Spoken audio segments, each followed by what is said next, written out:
هذه الشيلة اهداء من ام شروق وآل زياد الى ام سامي.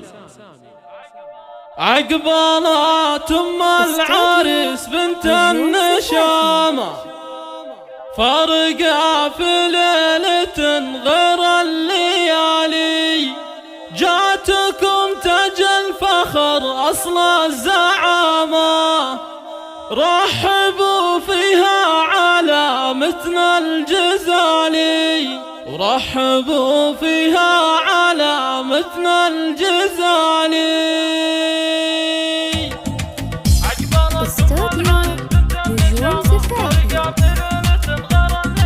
عقبالت ام العريس بنت النشامة فارقة في ليلة غير الليالي، جاتكم تاج الفخر اصل الزعامة، رحبوا فيها على متن الجزالي. ام سامي كاملة وفيها الفخامة والصفات اليوسفية والجمالي، والصفات اليوسفية والجمالي، طيبها مثل الجبل عالي مقامه، والوفا والجود فيها بلا جدالي. ام سامي قدرها فوق الغمامة، صيتها بين العرب مضرب مثالي، هامته فوق السحايب اعلى هامه، والفخر في ام سامي والمعالي، والفخر في ام سامي والمعالي. مهرة في زينها دايم علامة، درة في حسنها مثل الهلالي، قدرها عالي ولها كل احترامه، فارقة عن جيلها اول وتالي. بنت شيخ في فعوله ما يضامه، بالمراجل والفخر صده هلالي، بالمراجل والفخر صده هلالي. والف مبروك الفرح دايم دوامه، يا محمد الشهم يا قرم الرجالي، وانت رمز للمفاخر والشهامة، وانت مدها للضيوف اول وتالي. بنت ويلي شيخ عز شيخ الفعالي، والختم جعل الفرح يكمل تمامه، يا عسى الفرحة لك سنين طوالي، يا عسى الفرحة لك سنين طوالي. عقبالت ام العريس بنت النشامة فارقة في ليلة غير الليالي، جاتكم تاج الفخر اصل الزعامة، رحبوا فيها على متن الجزالي. ام سامي كاملة وفيها الفخامة والصفات اليوسفية والجمالي، والصفات اليوسفية والجمالي، طيبها مثل الجبل عالي مقامه، والوفا والجود فيها بلا جدالي. ام سامي قدرها فوق الغمامة، صيتها بين العرب مضرب مثالي، هامته فوق السحايب اعلى هامه، والفخر في ام سامي والمعالي، والفخر في ام سامي والمعالي. مهرة في زينها دايم علامة، درة في حسنها مثل الهلالي، قدرها عالي ولها كل احترامه، فارقة عن جيلها اول وتالي. بنت شيخ في فعوله ما يضامه، بالمراجل والفخر صده هلالي، بالمراجل والفخر صده هلالي. والف مبروك الفرح دايم دوامه، يا محمد الشهم يا قرم الرجالي، وانت رمز للمفاخر والشهامة، وانت مدها للضيوف اول وتالي. بنت ويلي شيخ عز شيخ الفعالي، والختم جعل الفرح يكمل تمامه، يا عسى الفرحة لك سنين طوالي، يا عسى الفرحة لك سنين طوالي.